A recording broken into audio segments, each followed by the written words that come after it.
Hello दोस्तों, and आज की वीडियो में हम डिस्कस करेंगे यील्ड फार्मिंग के बारे में। और यील्ड फार्मिंग एक तरीके से काफ़ी ट्रेंडिंग एंड हॉट टॉपिक है डीफाई नेटवर्क में।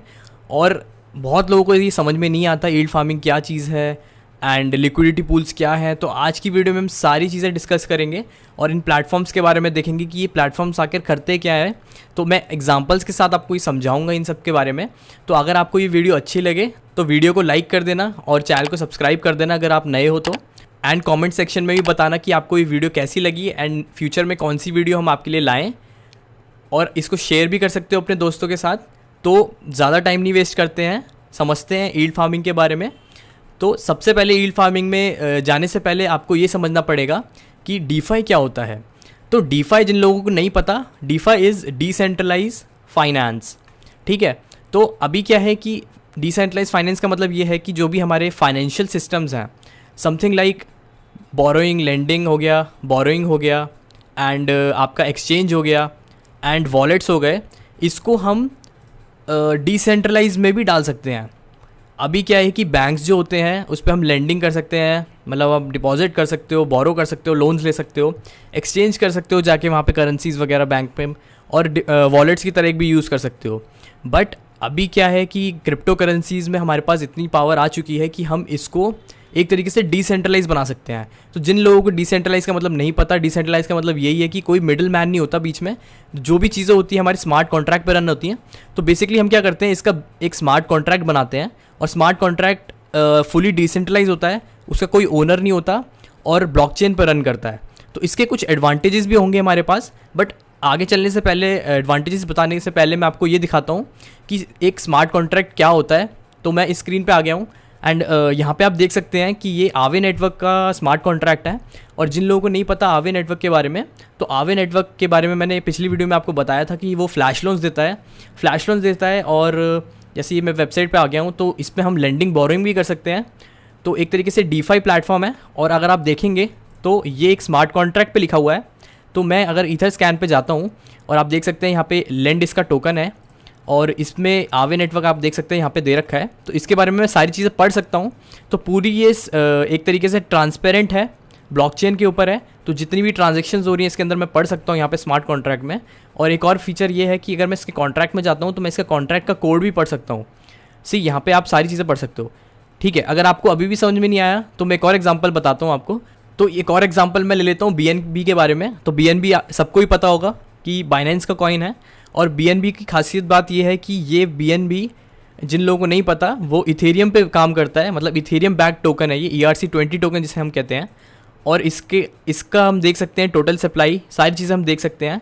और अगर आप इसके कॉन्ट्रैक्ट में जाके देखें तो इसका कोड भी चेक कर सकते हैं और जितनी इतनी ट्रांजेक्शन्स हो रखी हैं सारी आप इसमें देख सकते हैं। तो ये हो गया हमारा स्मार्ट कॉन्ट्रैक्ट, मतलब कि हम लेंडिंग, बोरोइंग जैसी चीज़ें हम अपनी डीफाई में बना सकते हैं, मतलब डिसेंट्रलाइज फाइनेंस बना सकते हैं। और वो फुली स्मार्ट कॉन्ट्रैक्ट पर रन करेंगी, ब्लॉकचेन पर रन करेंगी और उसमें कोई मिडिल मैन नहीं होगा और फुली डिसेंट्रलाइज होगी। अब इसके एडवांटेजेस समझते हैं कि एडवांटेजेस क्या होते हैं। तो एडवांटेजेस इसके क्या क्या होते हैं। तो पहला तो ये है कि ये P2P है, मतलब पीयर टू पीयर हम इसमें ट्रांसफ़र कर सकते हैं चीज़ें।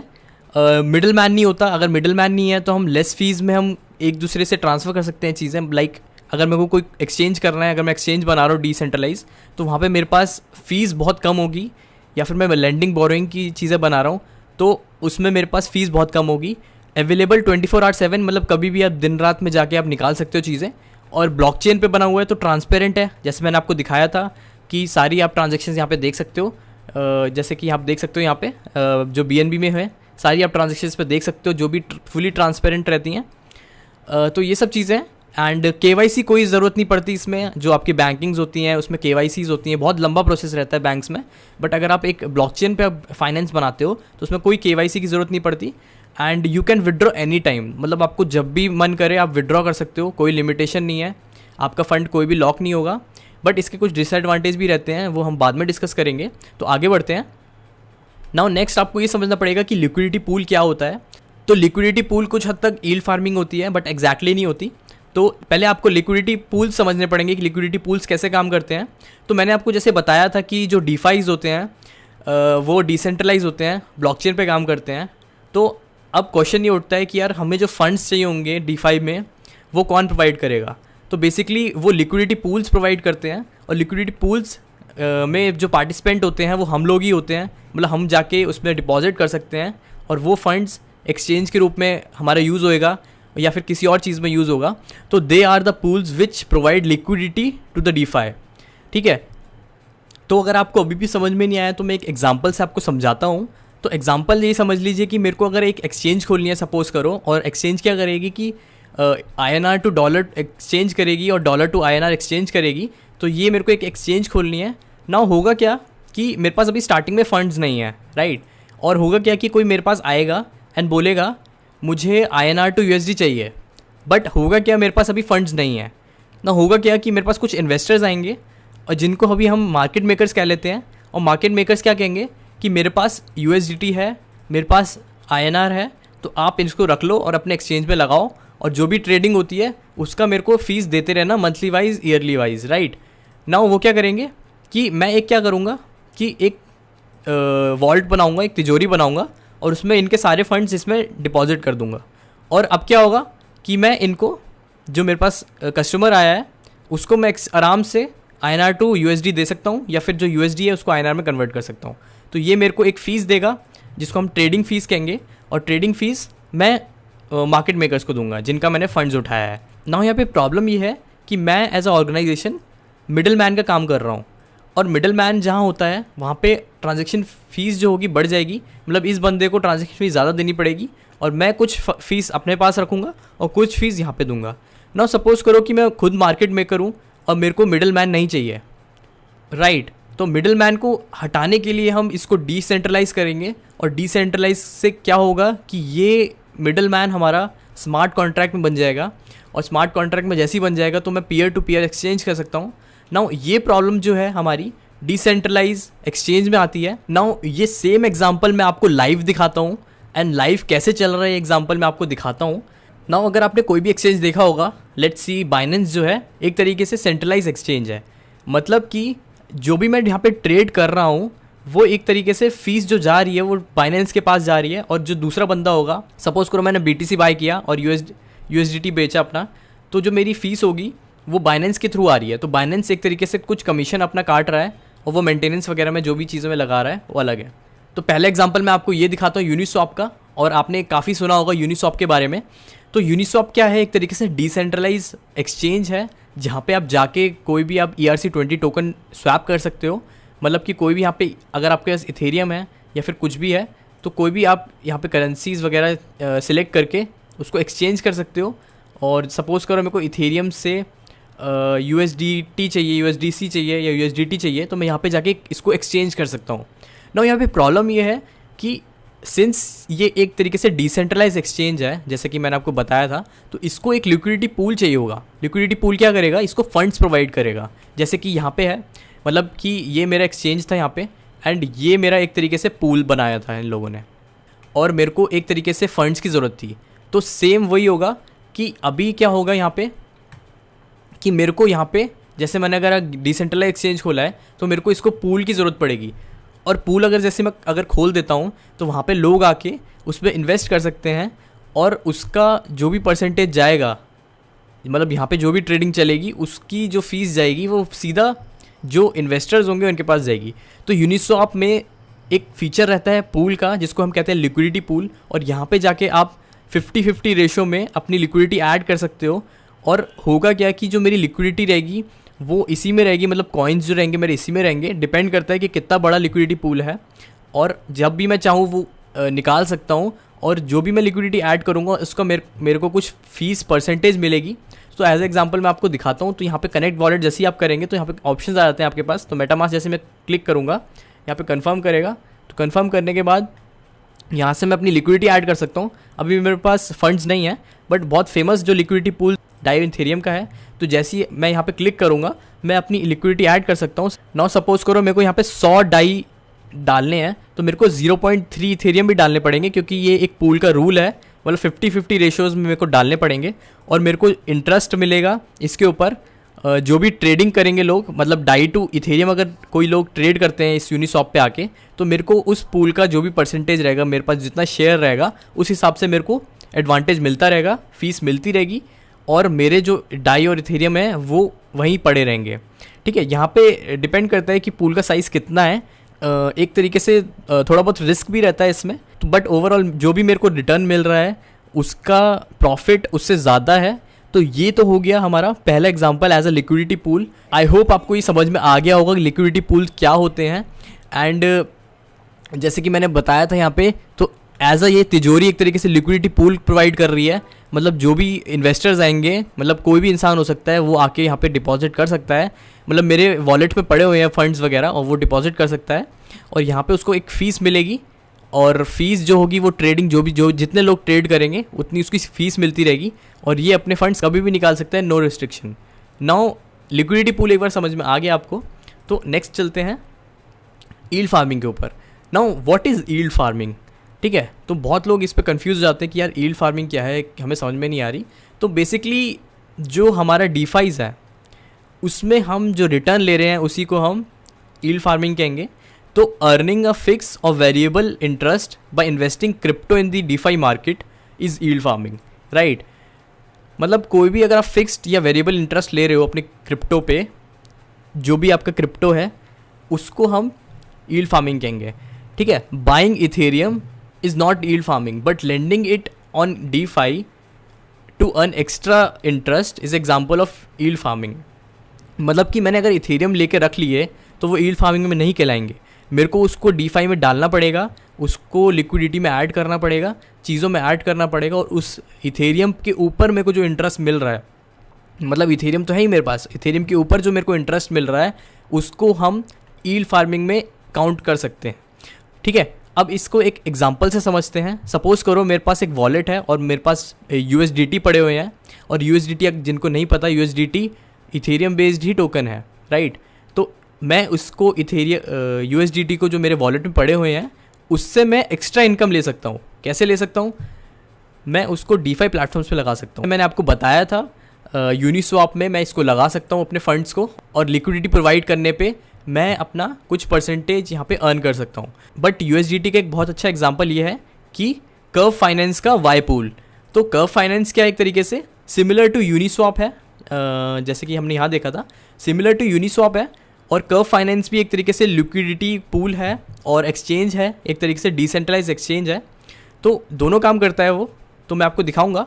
नाउ मैं यहाँ पे एक्स्ट्रा इनकम कमा सकता हूँ एज अ इंटरेस्ट और मार्केट मेकर फ़ी। मतलब जो मैंने लिक्विडिटी में अपना ईथर डाला था, USDT डाला था, वो मैं कमा सकता हूँ यहाँ पे।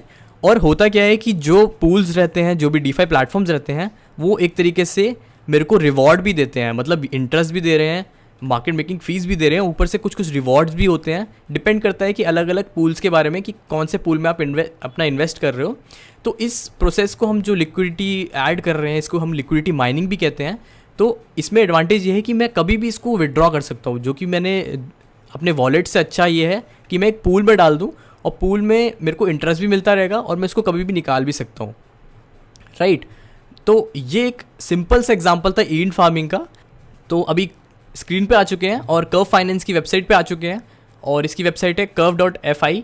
और इस पे सबसे पहले क्या करता है, ये मेरे को मेटामास्क मानता है। तो मेटामास्क मैं जैसे ही प्रोवाइड करूँगा अपना, तो मेरे को यहाँ पे ऑथेंटिकेट करना पड़ेगा अपना मेटामास्क। और आप यहाँ पे देख सकते हैं, तो मैं थोड़ा जूम कर देता हूँ। तो कर्व फाइनेंस एक तरीके से स्टेबल कॉइन्स एक्सचेंज है। मतलब कि यहाँ पे जितने भी कॉइन्स लिस्टेड हैं, ये सारे स्टेबल कॉइन्स हैं, और इनको मैं स्टेबल कॉइन्स में कन्वर्ट कर सकता हूँ अपने किसी और में। सपोज़ करो मेरे को USDT से मेरे को डाई लेना है, तो मैं यहाँ से USDT सिलेक्ट करूँगा और मैं यहाँ से डाई सिलेक्ट करूँगा, और यहाँ पे जाके मैं सेल कर सकता हूँ अपना, और मेरे को कुछ फ़ीस देनी पड़ेगी। सिंस अभी इथेरियम ब्लॉकचेन में काफ़ी ज़्यादा फीस चल रही है, तो मैं यहाँ पे एक्सचेंज नॉर्मल एक तरीके से एक्सचेंज की तरह भी इसको यूज़ कर सकता हूँ। नाउ बात करते हैं कर्व फाइनेंस के लिक्विडिटी पूल के बारे में। तो अगर आप यहाँ पे जाके वाई पूल को दबाएंगे, जो सबसे ज़्यादा पॉपुलर है, तो वाई पे जैसे आप क्लिक करेंगे तो यहाँ पे आप बाय एंड सेल यहाँ पे भी कर सकते हो।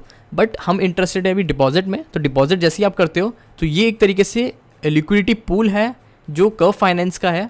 तो यहाँ पे मैं क्या कर सकता हूँ, अपने जो भी स्टेबल कॉइन्स हैं, लाइक डाई है, USDC है, USDT है या TUSDT है, इनको मैं डिपॉजिट कर सकता हूँ, और यहाँ पे मेरे को कुछ इंटरेस्ट मिलेगा ना। होगा क्या कि जैसे ही मैं यहाँ पे अपने कुछ स्टेबल कॉइन यहाँ पे डिपॉजिट करूँगा, तो वो पूल में जाएंगे, इसके लिक्विडिटी पूल में जाएंगे, और होगा क्या कि अगर कोई बंदा यहाँ पे आके एक्सचेंज करता है अपने क्रिप्टो करेंसीज तो वो कुछ फ़ीस देगा। जैसे कि आप यहाँ देख सकते हैं $27 फ़ीस है अभी चल रही है। तो एक तरीके से पीयर टू पीयर हो गया, बट होगा क्या कि यहाँ पे जो भी एक्सचेंज होगा वो पूल से होगा, इसके जो लिक्विडिटी पूल है उसमें से फंड्स उठाए जाएंगे और उनको कुछ फ़ीस मिलेगी, राइट। तो जो फीस होगी वो उस प्रोपोर्शन में डिपॉजिट होगी कि कितना मेरा पूल में शेयर है।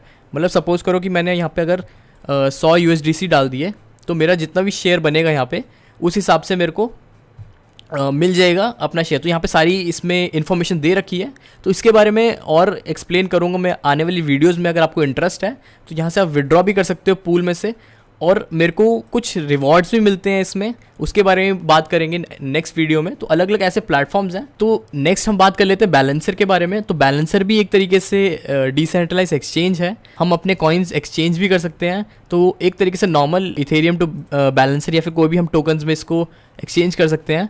तो इसका भी एक तरीके से लिक्विडिटी पूल है, और अगर आप यहाँ पे देखेंगे तो यहाँ पे ऐड लिक्विडिटी आ रहा है, तो मैं जाके यहाँ पे पार्टिसिपेट भी कर सकता हूँ इसके लिक्विडिटी पूल में।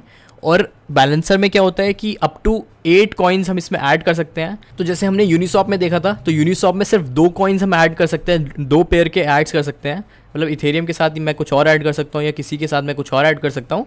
बट हमने ये देखा कि कर्व फाइनेंस में हम 4 कॉइन्स ऐड कर सकते हैं, 4 स्टेबल कॉइन्स ऐड कर सकते हैं, और बैलेंसर में हम अप टू 8 पेयर्स के कॉइन ऐड कर सकते हैं। तो अगर आप यहाँ पे जाएंगे तो यहाँ पे अगर मैं कनेक्ट करता हूँ अपना वॉलेट, तो अगर मैं यहाँ पे जाता हूँ तो आप देख सकते हैं कि यहाँ पे कई सारे पूल्स मिल जाएंगे जो अभी शेयर्ड पूल्स हैं। और अगर मैं इसमें से किसी में भी क्लिक करता हूँ तो यहाँ पे आप देख सकते हैं कि कितना इतना परसेंटेज मिल रहा है रिटर्न में, स्वैप फीस कितनी है। तो जैसे ही मैं अगर इस पर क्लिक करता हूँ तो मेरे को यहाँ पे टोकन्स मिल जाएंगे कि कितने टोकन्स ऐड हैं। तो यहाँ पे अप टू 8 टोकन्स ऐड हो सकते हैं एक पूल में। तो बैलेंसर एक और तरीके से डीफाई एक्सचेंज है, मतलब एक्सचेंज करके है, डिसेंट्रलाइज एक्सचेंज करके है। तो अब ईल्ड फार्मिंग के ऊपर एक कॉम्प्लेक्स एग्जांपल भी समझ लेते हैं। और बेसिकली ईल्ड फार्मिंग जो स्टार्ट हुई थी वो इस फॉर्मूले पे हुई थी कि मैक्सिमाइज़ कैसे किया जाए अपना जो रिटर्न है। मतलब कि जो भी इतने सारे प्लेटफॉर्म्स आ चुके हैं, जैसे कर्व फाइनेंस है, आवे है, बैलेंसर है, यूनिसॉप है, तो मैं किस में जाके अपना इन्वेस्ट करूं कि मेरे को सबसे ज़्यादा मेरे को प्रॉफिट मिले पूल में जाके, किस पूल में जाके मैं अपना इन्वेस्ट करूं जो भी मेरे पास फंड पड़ा हुआ है। तो किस में जाके मैं अपना इसमें इन्वेस्ट करूं जिससे मेरे को मैक्सिमाइज प्रॉफिट मिले। तो ईल्ड फार्मिंग में एक और हमारे पास कॉन्सेप्ट आ गया कि मैक्सिमाइज़ कैसे किया जाए अपने जो कैपिटल है उसको, जो भी आप रिटर्न्स ले रहे हो उसको मैक्सिमाइज़ कैसा किया जाए। नाउ इसमें हम करते क्या हैं कि हम क्या करते हैं कि जैसे सपोज़ करो बहुत सारे हमारे पास DeFi प्रोटोकॉल्स हैं, जैसे कि कंपाउंड है, DYDX है, आवे नेटवर्क है और कर्व फाइनेंस है। तो हम अपने जो फंड्स होंगे वो उसको रोटेट करते रहेंगे अलग अलग प्लेटफॉर्म्स पे, जिससे हमारे पास बेस्ट स्ट्रैटेजी निकले। तो बेस्ट स्ट्रैटेजी से क्या होगा हमारे पास कि बेस्ट रिटर्न भी हमको मिलेगा। तो एक प्लेटफॉर्म आया था जिसने ये काम ऑटोमेट कर दिया था कि मतलब हर एक्सचेंज पे जाके आप ये स्ट्रैटेजी ढूंढ रहे हो कि किस पे सबसे ज़्यादा हमको प्रॉफिट मिल सके, सबसे ज़्यादा यील्ड किस पे मिल सके, उसको हम यील्ड फार्मिंग कहेंगे। तो एक बहुत ही फेमस डीफाई आया था मार्केट में अभी, और इसका नाम था अर्न फाइनेंस। अगर आपने नहीं सुना होगा तो अर्न फाइनेंस यही काम करता है। और अर्न फाइनेंस क्या करता है कि बेसिकली जो भी आप फंड्स अपने अर्न फाइनेंस में डालोगे वो क्या करेगा, उसको रोटेट करता रहेगा अलग अलग प्लेटफॉर्म्स पे, मतलब कंपाउंड पे करेगा, फिर DYDX पे करेगा, फिर आवे पे करेगा, फिर कर्व फाइनेंस पे करेगा, जिससे वो बेस्ट स्ट्रैटेजी ढूंढ सके जिससे उसको मैक्सिमम प्रॉफिट मिले। लेवल 1 चल रहा है और ये एक तरीके से लेवल 2 आ गया ना। फ़ायदा क्या हुआ यहाँ पे कि अर्न फाइनेंस में जो लोग आए यहाँ पे उनने अपना फंड्स अर्न फाइनेंस के पूल में प्रोवाइड किया, और अर्न फाइनेंस ने एक तरीके से लिक्विडिटी प्रोवाइड की इन सारे प्रोटोकॉल्स को। और जिन लोगों ने लिक्विडिटी प्रोवाइड की थी उनको YFI टोकन मिला, और आपको पता ही है कि YFI टोकन का वैल्यू क्या गई थी। तो एक तरीके से मैक्सिमाइज़ हमने यहाँ पे यील्ड करी थी, मैक्सिमम प्रॉफिट यहाँ पे हमने स्ट्रैटेजी बनाई जिससे हम मैक्सिमम अपना फ़ंड को डाल के मैक्सिमम रिटर्न ले सकें डीफाई के प्रोटोकॉल्स यूज़ करके। ये सब कहानी है यील्ड फार्मिंग की। आई होप आपको समझ में आई होगी। नाउ लास्ट हम ये समझ लेते हैं कि ये सब चीज़ें तो हैं ही, मतलब आप अभी जाके लिक्विडिटी पूल में पार्ट ले सकते हो और वहाँ पे लिक्विडिटी माइनिंग कर सकते हो, यील्ड फार्मिंग कर सकते हो, अपनी सबसे ज़्यादा यील्ड निकाल सकते हो। तो उसके साथ एक रिस्क भी आता है, और रिस्क के बारे में हम डिस्कस कर लेते हैं जो यील्ड फार्मिंग में होता है। तो रिस्क इन यील्ड फार्मिंग क्या है हम समझ लेते हैं एक बार। तो पहला तो है इसमें स्मार्ट कॉन्ट्रैक्ट बग्स, और अगर किसी स्मार्ट कॉन्ट्रैक्ट में बग हुआ तो वहाँ पे अगर किसी कोडिंग में बग हुआ तो हमारा फाइनेंशियल सिस्टम ब्रेक हो सकता है। और सिंस ये एक तरीके से डिसेंट्रलाइज है तो यहाँ पे अगर फंड्स चले गए तो कुछ पता नहीं चलेगा। Now second is the admin की, और एडमिन की का मतलब ये है कि कोई भी अगर एडमिन चाहे तो उसमें चेंजेस कर सकता है प्रोटोकॉल में। तो एडमिन कीज़ भी एक तरीके से रिस्क है यहाँ पे। अगर किसी गलत हाथों में चली जाए एडमिन कीज़ तो वहाँ पे वो इसको मिसयूज़ भी कर सकता है। Next is the liquidity pool hack.